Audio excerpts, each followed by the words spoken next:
السلام علیکم ورحمۃ اللہ وبرکاتہ۔ الحمدللہ رب العالمین والعاقبۃ للمتقین والصلاۃ والسلام علی اشرف الانبیاء والمرسلین نبینا و رسولنا و حبیبنا و امامنا محمد وعلی آلہ و اصحابہ اجمعین، اما بعد۔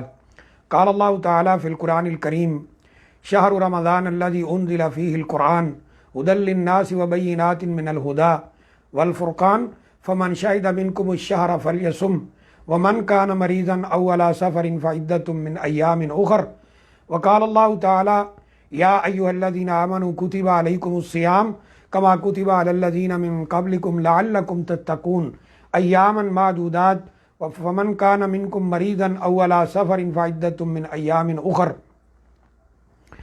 قابل احترام بھائیوں، دوستوں، بزرگوں، اللہ تعالیٰ نے قرآن مجید میں اور نبی اکرم صلی اللہ علیہ وسلم نے اپنے فرامین میں مسلمانوں کو روزہ رکھنے کا حکم دیا ہے۔ ہر وہ مسلمان جو مسلمان ہے، عاقل ہے، بالغ ہے، صحت مند ہے، گھر میں مقیم ہے اور روزہ کے ممانعت والی کوئی چیز نہیں ہے تو اس پر روزہ فرض ہے، وہ مرد ہو یا عورت ہو، کوئی بھی ہو۔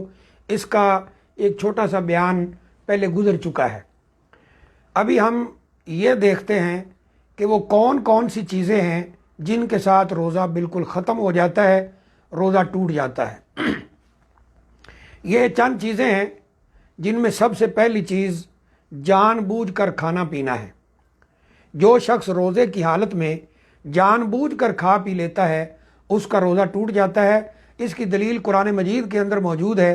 اللہ تعالیٰ فرماتے ہیں کہ جب تم کھاتے پیتے رہو حتیٰ کہ سیاہ دھاری سفید دھاری سے الگ ہو جائے، اشارہ سحری کے ٹائم کے اختتام کی طرف ہے۔ پھر اللہ فرماتے ہیں کہ جب یہ وقت آ جائے تم کھانے پینے سے رک جاؤ، ثم اتموا الصیام الی اللیل، پھر تم رات تک، یعنی سورج غروب ہونے تک، عربی زبان میں رات کا اطلاق سورج غروب ہونے سے ہوتا ہے۔ جو ہی سورج غروب ہو تب تک تم کھانے پینے سے رک جاؤ۔ اور نبی کریم صلی اللہ علیہ وسلم نے بھی فرمایا کہ تم کھاتے پیتے رہو حتیٰ یؤذن ابن ام مکتوم، یہاں تک کہ حضرت عبداللہ بن ام مکتوم رضی اللہ تعالیٰ عنہ اذان دے دیں، اذان ہو کھانا پینا بند کر دیں، اور مغرب سورج غروب ہونے تک یہ کھانے پینے سے رکنا ہے۔ اگر کوئی شخص جان بوجھ کر کھا پی لیتا ہے اس کا روزہ ختم ہو جائے گا، اور اس کی جگہ پر اسے اللہ تعالیٰ سے توبہ بھی کرنا ہوگی اور ایک روزہ بطور قضا رکھنا ہوگا۔ دوسری چیز جس سے روزہ ٹوٹ جاتا ہے وہ کھانے پینے کے حکم میں جتنی چیزیں ہیں، یعنی کوئی بھی ایسی چیز جو کسی بھی طریقے سے معدے میں چلی جائے، چاہے وہ غذائی انجیکشن ہو یا کوئی ناک سے چیز چلی جائے یا کسی اور طریقے سے معدے میں چلی جائے تو روزہ بالکل ختم ہو جائے گا۔ حلق سے نیچے اتر جائے روزہ ختم ہو جائے گا۔ یعنی نمبر ایک کھانا پینا، جان بوجھ کر کھانا پینا اور جان بوجھ کر کوئی بھی چیز کھانے پینے کی طرح اپنے معدے میں پہنچانا، وہ ناک کے راستے سے ہو، کانوں کے راستے سے ہو، یا پھر یہ انجیکشن کے ذریعے ہو، ڈرپ کے ذریعے ہو، غذائی چیزیں جو ہیں اس سے بھی روزہ ٹوٹ جائے گا۔ یہ دونوں ایک دوسرے سے ملتی جلتی چیزیں ہیں، کھانا پینا اور نمبر دو کھانے پینے کی طرح جو بھی اس معنوں میں چیز ہے اس سے روزہ ٹوٹ جائے گا۔ نمبر تین جس سے روزہ ٹوٹتا ہے وہ ہے اپنے گھر والی کے ساتھ ہم بستری کرنا، جان بوجھ کر ایسا کرنا، اس سے روزہ ٹوٹ جاتا ہے۔ نبی اکرم صلی اللہ علیہ وسلم تشریف فرما تھے ایک مجلس کے اندر، ایک صحابی آئے، کہا ہلاک تو یا رسول اللہ کے رسول صلی اللہ علیہ وسلم میں ہلاک ہو گیا۔ آپ نے پوچھا کہ کیا ہوا ہے، کیوں ہلاک ہو گئے ہو؟ وہ صحابی عرض کرتے اللہ کے رسول صلی اللہ علیہ وسلم میں نے رمضان مبارک کے دن کے وقت، یعنی روزے کے وقت اپنی بیوی کے ساتھ تعلق قائم کر لیا ہے۔ آپ نے فرمایا ایک غلام آزاد کرو، یعنی یہ کفارہ ہے۔ اگر کوئی جان بوجھ کر روزہ جماع کے ساتھ، ہم بستری کے ساتھ، بیوی سے تعلق کے ساتھ توڑ دیتا ہے تو اس پر قضا بھی ہے، یعنی اس کی جگہ روزہ رکھنا ہے، اور ساتھ ساتھ کفارہ بھی ہے۔ کفارہ کیا ہے؟ فرمایا ایک گردن آزاد کرو۔ اس نے کہا مجھے اتنی طاقت نہیں ہے میرے پاس۔ فرمایا 60 روزے رکھو۔ وہ عرض کرنے لگا کہ میں ایک روزہ بھی اس طرح نہیں رکھ سکا تو میں 60 روزے بطور کفارہ نہیں رکھ سکتا، اس کی طاقت میرے پاس نہیں ہے۔ نبی اکرم صلی اللہ علیہ وسلم نے فرمایا پھر 60 مسکینوں کو کھانا کھلاؤ۔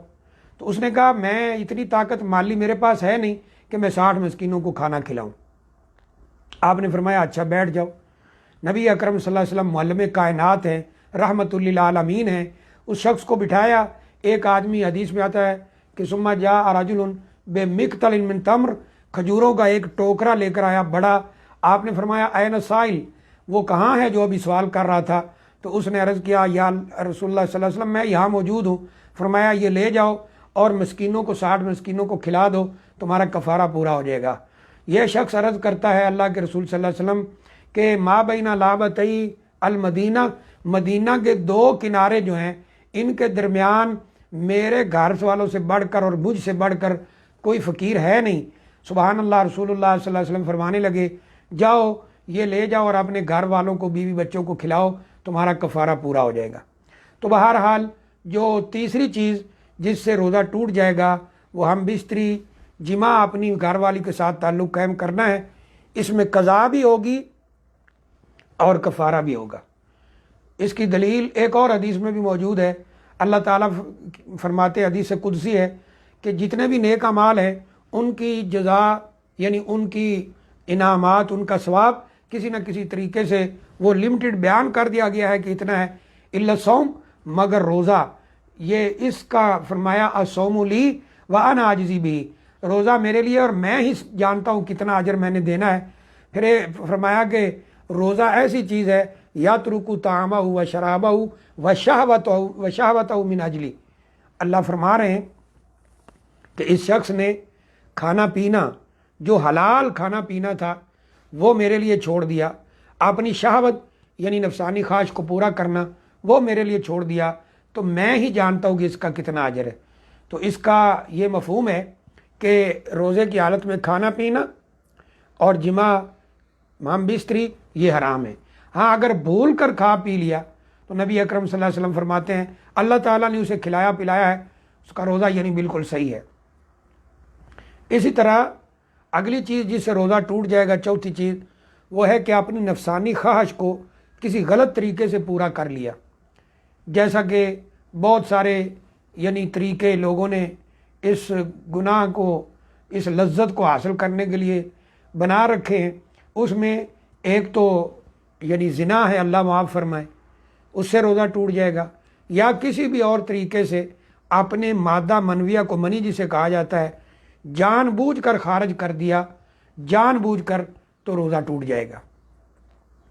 اسی طرح اگلی 5ویں چیز جس سے روزہ ٹوٹتا ہے وہ ہے جان بوجھ کے قے کر دینا، یعنی حلق میں کوئی چیز ڈال کر اس نے قے کر دی کسی وجہ سے، تو نبی اکرم صلی اللہ علیہ وسلم فرماتے ہیں کہ من زارعہ القیء فلیس علیہ قضاء، جس کو اپنے آپ آٹومیٹیکلی یعنی قے آ جائے، الٹی آ جائے، قے آ جائے، اس کا روزہ بالکل صحیح ہے۔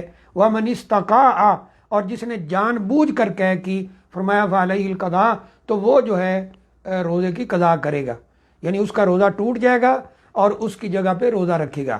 یہ روزہ بھی اسے پورا کرنا ہوگا اور اس کی جگہ پہ روزہ کی قضا بھی کرنا ہوگی۔ جان بوجھ کر کھانے پینے والا بھی روزے کو پورا کرے گا اور اس کی جگہ پہ قضا کرے گا۔ اسی طرح اگلی چیز، چھٹی چیز جس سے روزہ ٹوٹ جاتا ہے وہ عورتوں کے متعلق ہے کہ اگر کسی عورت کو ایام شروع ہو گیا، اس کا خون شروع ہو گیا، یا پھر کسی عورت کے ہاں بچے کی پیدائش ہوگی اور اس کو خون شروع ہوا، یہ یعنی پیریڈز جو ہیں، حیض بولا جاتا ہے، ان کی بلیڈنگ، ان کی وجہ سے خون کا جاری ہو جانا، اس سے روزہ ختم ہو جائے گا، تاکہ اگر عورت نے روزہ رکھا بھی ہو تو وہ روزہ ختم ہو جائے گا، اور اس طرح بچے کی پیدائش کا خون جو ہے وہ جاری ہو جائے تو روزہ ختم ہو جائے گا۔ اس کی دلیل حدیث شریف میں موجود ہے، جب عورتوں نے پوچھا تھا کہ ہمارا جو دین کا نقص آپ بتا رہے ہیں اللہ کے رسول صلی اللہ علیہ وسلم وہ کیا ہے، تو آپ نے فرمایا کیا ایسا نہیں ہے کہ جب تم میں سے کوئی عورت ایام میں چلی جاتی ہے، اس کا حیض شروع ہو جاتا ہے، تو اس کی نماز بھی گئی اور روزہ بھی گیا، یعنی نماز بھی نہیں پڑھ سکتی، روزہ بھی نہیں رکھ سکتی، نماز کی معافی ہے، روزہ کی بعد میں قضا کرنا ہوگی، جتنے روزے ایام حیض میں چھوڑے ہوں گے یا ایام نفاس میں ان کی قضا کرنا ہوگی۔ ہاں اگر روزے کسی وجہ سے زیادہ جمع ہو گئے پھر وہ فدیہ دے سکتی ہے، وہ ایک الگ تفصیل ہے۔ ایک وقت کا کھانا ایک مسکین کو دینا ہوگا ایک روزے کے بدلے میں، جس کی مقدار حدیث میں نصف سا یعنی تقریباً 1.25 کلوگرام ہے۔ اس طرح اگلی چیز جس سے روزہ ٹوٹ جاتا ہے وہ ہے خون کا اتنی مقدار میں نکلنا کہ جسم پہ کمزوری واقع ہو جائے، اس سے بھی روزہ ٹوٹ جائے گا۔ جیسے مجبوراً کسی کو خون دینا پڑ گیا، اس کی جان جا رہی ہے، ڈاکٹر خون لینا چاہتے ہیں اور کوئی بندہ اس کا خون میچ نہیں کر رہا، روزہ دار کا کر گیا، تو وہ دیکھتا ہے کہ میں زندگی کو بچا لوں، اس کو وہ خون کی بوتل دیتا ہے، خون دیتا ہے، تو اس سے روزہ ٹوٹ جائے گا۔ اس طرح اتنا خون جسم سے نکل گیا یا نکال دیا کسی وجہ سے کہ اس سے یعنی جسم پہ کمزوری واقع ہو، معدے پہ کمزوری واقع ہو، تو اس سے بھی روزہ ٹوٹ جائے گا۔ ہاں چھوٹا موٹا خون یعنی جیسے یہ خون ٹیسٹ کرنے کے لیے کہ گروپ کون سا ہے، تھوڑا سا نکالا یا زخم کوئی ہو گیا اس طرح، تو اس سے انشاءاللہ روزہ نہیں ٹوٹتا ہے۔ تو یہ چند چیزیں ہیں جن سے روزہ ٹوٹ جاتا ہے۔ جان بوجھ کر کوئی چیز کھا لینا، جان بوجھ کر کوئی چیز پی لینا، یا جان بوجھ کر اسی کے حکم میں جو چیزیں ہیں جیسے غذائی انجیکشن لگوا لینا، ڈرپ وغیرہ لگانا، یہ اس سے روزہ ٹوٹ جائے گا۔ جو انجیکشن غذائی نہیں ہے یا انسولین ہے یا آج کل جیسے کرونا کے انجیکشن لگ رہے ہیں، علماء کا یہ فتویٰ موجود ہے کہ ان سے روزہ نہیں ٹوٹتا ہے۔ تو اس طرح تیسری چیز جس سے روزہ ٹوٹ جاتا ہے وہ اپنی بیوی کے ساتھ ہم بستری ہے، جماع ہے، اس سے بھی روزہ ٹوٹ جائے گا۔ چوتھی چیز جس سے روزہ ٹوٹتا ہے اپنی نفسانی خواہش کو کسی غلط طریقے سے پورا کرنا، اس سے بھی روزہ ٹوٹ جائے گا۔ پانچویں چیز جس سے روزہ ٹوٹ جاتا ہے جان بوجھ کر قے کر دینا، اپنے آپ آ گئی تو روزہ نہیں ٹوٹے گا، جان بوجھ کر کی تو روزہ ٹوٹ جائے گا۔ اس طرح اگلی چیز جس سے روزہ ختم ہو جاتا ہے وہ عورتوں کا حیض کا یا نفاس کا خون ہے، اس سے روزہ ٹوٹ جاتا ہے۔ اس طرح اگلی چیز ساتویں چیز جس سے روزہ ٹوٹتا ہے وہ ہے کہ خون اتنا زیادہ نکل جانا یا نکال دینا جس سے جسم پہ کمزوری واقع ہو، جیسے کسی کو بوتل خون کی ڈونیٹ کرنا یا ویسے دینا کسی کی زندگی بچانے کے لیے، تو اس سے بھی روزہ ٹوٹ جائے گا۔ اور اس کے جو انگیز چیز بتائی کہ تھوڑا بہت خون ہو، اس سے انشاءاللہ اگر وہ نکلتا ہے، زخم ہو جاتا ہے، اس سے روزہ انشاءاللہ نہیں ٹوٹے گا۔ تو غذائی انجیکشن جو ہے ان سے روزہ ٹوٹے گا، دوسرے انجیکشن سے انشاءاللہ روزہ نہیں ٹوٹتا ہے۔